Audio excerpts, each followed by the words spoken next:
É com muito gosto que te dou as boas-vindas ao programa Aprender e Estudar em Casa. Como sempre, todos os dias, a esta hora, neste canal, tens a companhia do professor Eduardo Ramos para a aula de Língua Portuguesa do 7º ano. Meninos, como sempre sabem, antes de iniciarmos a nossa aula, fazemos uma pequena revisão sobre as medidas preventivas contra a Covid-19. Estão a lembrar dessas medidas? Vamos! Lembrem-se. Quais são? Então, vamos lá ver. Uma das medidas é o arejamento do espaço, ou seja, agora temos aqui abrir as janelas, neste caso, para a ventilação do espaço. É uma boa medida para prevenirmos contra o coronavírus. Uma outra medida também importante é evitar sair à rua sem necessidade. Vamos à rua, ou então vamos circular nas escolas, apenas o necessário para a nossa satisfação. Outra medida é ter uma boa alimentação e também descansar bem. Isso é fundamental para ajudar no combate ao coronavírus. Agora, vamos dar início à nossa aula, certo? Acompanhe com o professor. Observem as imagens e o diálogo entre os intervenientes. Vamos ver a imagem. Temos aqui a imagem A. Na imagem A, há um diálogo. Visto o jogo ontem, o teu clube levou uma tarela das grandes. Nem me fales por este andar, nunca mais lá vamos. Que desgraça! Vamos agora à imagem B, em que temos boa noite. Bem-vindo ao nosso hotel. Queira dizer, por favor? Eu desejava um quarto duplo. Tem algum disponível? Muito bem. Meninos, agora vamos ver aí as duas imagens e comparar a situação comunicativa. Na primeira imagem, a imagem A, temos dois jovens que já se conhecem, enquanto que na imagem B, as duas pessoas não se conhecem. Estão em contextos diferentes. Vejam, tanto a idade como o próprio traje. E a pergunta que vem logo a seguir é: em qual das situações as pessoas parecem ter um relacionamento mais próximo? Dado ao contexto e dada a situação comunicativa, temos que ver a diferença entre a imagem A e a imagem B. Em qual das duas situações em que aparece a aproximação entre as personagens? É claro que é na imagem A. Muito bem. Na imagem A, há uma aproximação em termos linguísticos.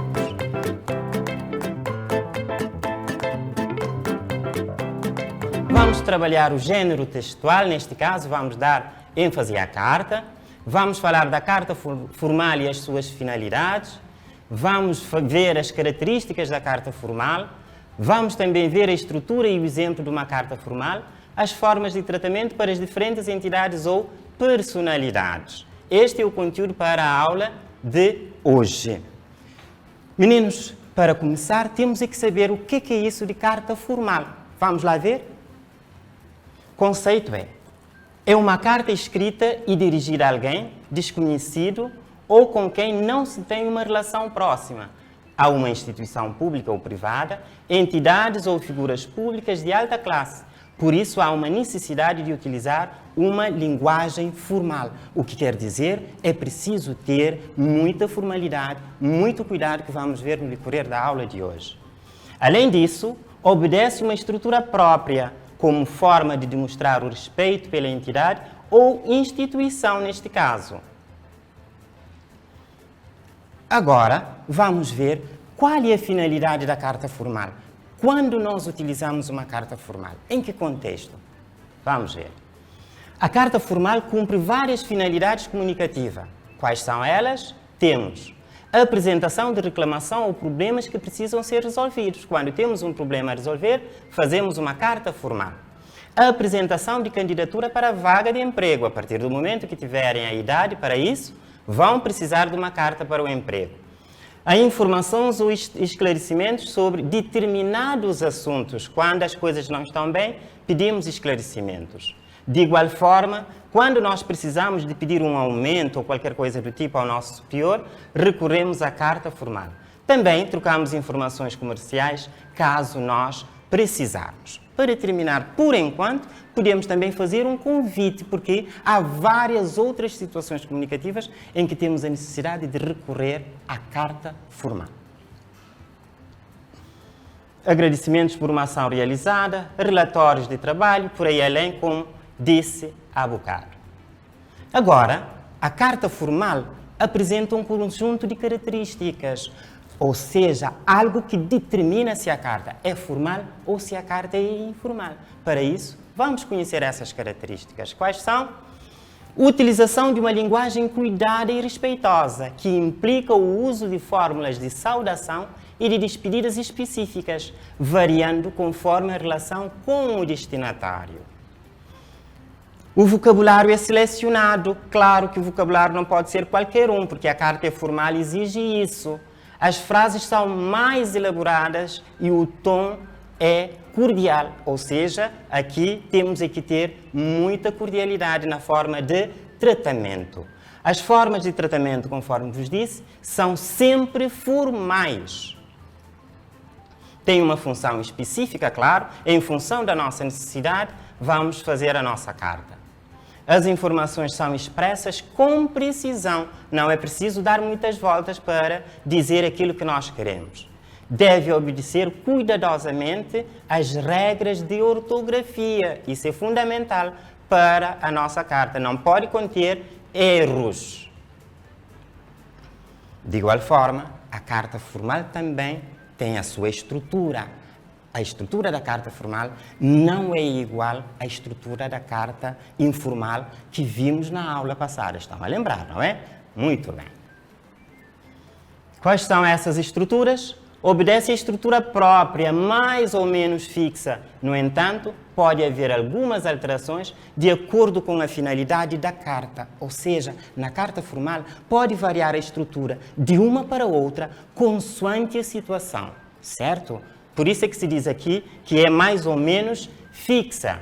Temos um cabeçalho. No cabeçalho o que é que vamos ter? Dados do remitente, nome e endereço do destinatário, local e data e também saudação inicial. No corpo da carta ou no desenvolvimento, nós temos a introdução para apresentar breve o objetivo, ou seja, o assunto da carta, o desenvolvimento, onde é tratado com algum pormenor o assunto principal e apresentar os argumentos se necessário. É ali no desenvolvimento que nós vamos trazer todas as informações. E a conclusão, para encerrar o assunto, toda a carta também precisa ter uma conclusão. E o fecho, neste caso, a fórmula de despedida e também a assinatura, que muitas vezes a assinatura também pode ser acompanhada de um carimbo. Continuando, aspectos que devemos levar em conta antes da escrita de uma carta formal. Temos que levar em conta algumas condições. Quais são essas condições? Porque para se fazer uma carta não se faz à toa, tá bem? Por isso vamos seguir essas regras. Definir o assunto a tratar. Nós não vamos escrever uma carta sem ter o assunto, isso é fundamental. Respeitar a estrutura da carta, neste caso a data, o local que acabamos de ver, a saudação inicial, o corpo da carta, fórmula de despedida, assinatura.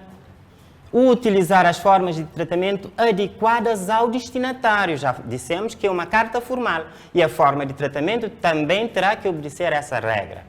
Usar uma linguagem clara, cuidada, concisa, direto ao assunto que se quer. Respeitar as regras de pontuação e de construção das frases. Obedecer as normas de colocação do texto na página. Neste caso, temos as margens e o parágrafo. Meninos, tudo isso que nós estamos a ver, já tínhamos falado nas aulas anteriores em relação à importância da língua portuguesa. Estão a lembrar? Agora vamos ter que colocar essas coisas em prática. Temos também o aspecto linguístico, que é fundamental. Se nós não levarmos em conta esses aspectos, a nossa carta fica com algum déficit, ou seja, deficitária. Vamos agora ver na prática um exemplo de uma carta formal. Achada Santo Antônio, 7 de novembro de 2020. Excelentíssima Senhora Diretora do Agrupamento 3, Achada Santo Antônio, Praia. Atenção, meninos. Temos aqui, Excelentíssima Senhora. Está abreviado, mas ao lermos, devemos ler Excelentíssima Senhora Diretora, seja lá o que for. Ou então Excelentíssimo Senhor. Escreve-se assim, mas lê-se Excelentíssimo Senhor. Tendo em conta as medidas preventivas para evitar a contaminação e a propagação da Covid-19, os alunos do 7º ano gostariam de pedir a colaboração da Vossa Excelência na resolução do problema dos lavatórios colocados à entrada da escola, uma vez que o número disponível não responde às demandas dos alunos no momento da entrada, tendo em conta o tempo de espera para a lavagem das mãos. Uma vez resolvida esta questão, prometemos que, da nossa parte, tudo vamos fazer para evitar a propagação dos vírus na nossa escola e, consequentemente, na nossa comunidade. Ciente da necessidade da resolução do problema, aguardamos o vosso parecer. Atentamente, os alunos do 7º ano. Agora, esses meninos acabam por assinar, neste caso Jair Garcia, o delegado da turma. Como podem verificar, o nível de língua aqui é um pouco superior àquilo que nós estamos habituados diariamente. Vamos continuar.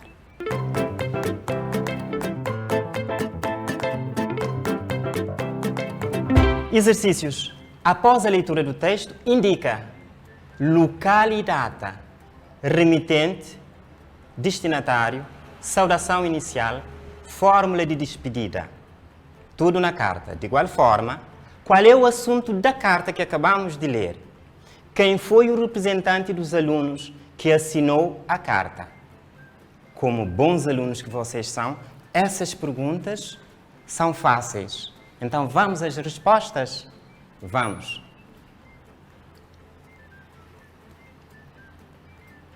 Após a leitura do texto, já vimos a pergunta, local e data. Achada Santo Antônio, 7 de novembro de 2020. Esta é a resposta para a linha A. A linha B, quem é o remitente? Os alunos do 7º ano, porque foram eles que pediram, que enviaram a carta. O destinatário, senhora diretora do agrupamento 3. Saudação inicial, Excelentíssima Senhora Diretora, mais uma vez, Excelentíssima Senhora Diretora. Fórmula de despedida, atentamente. Qual é o assunto da carta? Agora vamos ver. O assunto da carta é a resolução do problema dos lavatórios que são insuficientes no momento da chegada dos alunos. Este é o motivo. Depois, quem foi o representante dos alunos que assinou a carta? Neste caso, o representante dos alunos é o Jair Garcia, delegado da turma, meninos. Então, como viram, não foi difícil preencher ou responder a essas perguntas. Vamos continuar. Meninos, agora vamos ver a estrutura de uma outra carta formal. Como disse no início, a carta varia do seu aspecto formal em função da nossa intenção. Vamos ver uma carta um bocadinho diferente em relação à outra. Neste exemplo, temos aqui Carlos Manuel Correia, Rua do Tarrafal, número 3. Temos aqui o nome e o endereço do remitente. Depois, do outro lado da carta, temos Excelentíssimo Senhor Figueira Brava, Rua 5 de Julho, número 43, Praia. Aqui acabamos de ver o nome e o endereço do destinatário. Por outro lado, aqui temos Excelentíssimo Senhor. Aqui temos a saudação inicial. Depois, agora, vamos entrar no corpo da carta. Venho informá-lo de que apresentei todos os documentos que me solicitou para minha candidatura à vaga na sua loja. Depois, vamos continuar ainda. Agradeço que analise o meu currículo e me informe quando é que posso apresentar para a entrevista como ficou combinado. Esta parte podemos chamar do desenvolvimento ou o corpo da carta. Depois, achadinha, 7 de novembro de 2020. Aqui o que é que temos? Temos data e local.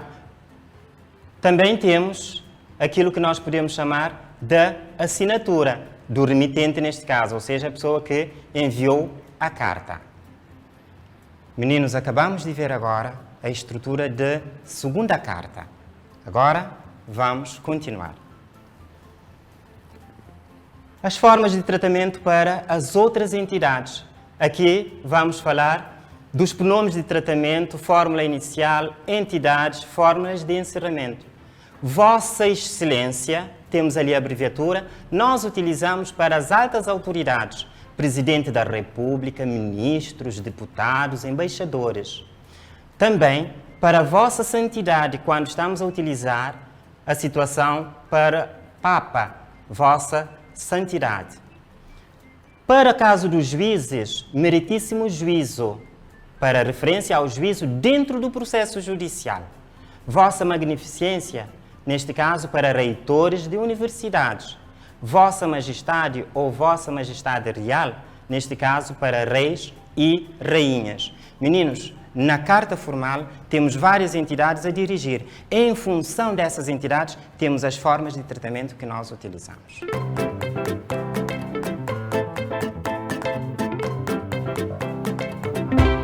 Antes de irmos embora, temos um pequeno trabalho.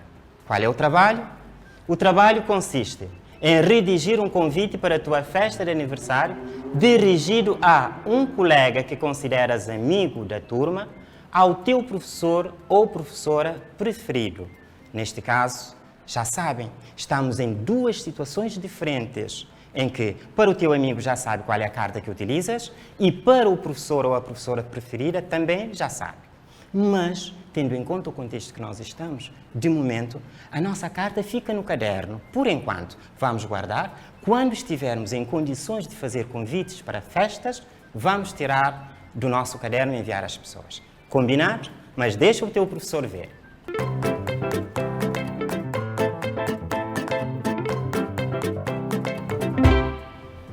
Não podemos ir embora sem ver aquilo que nós vimos ao longo da aula de hoje. O que é que vimos? Vamos ver a síntese da aula. Carta formal, tipo de carta que exige muito cuidado na escrita e na forma. Finalidades também da carta formal, o pedido de emprego, reclamar algo, a que tem direito, fazer um convite. Vimos também as características da carta formal. Vimos a leitura e análise de uma carta formal. Vimos a estrutura da carta formal com 2 exemplos, conforme vocês puderam ver. E também vimos as regras antes de redigir uma carta formal. Formas de tratamento para diferentes entidades ou personalidades para abertura e encerramento da carta. Chegamos ao fim da nossa aula no programa Aprender e Estudar em Casa. Com muita pena tenho que me despedir, mas com promessa de voltar na próxima aula. Até lá, continue a estudar e cuide muito bem.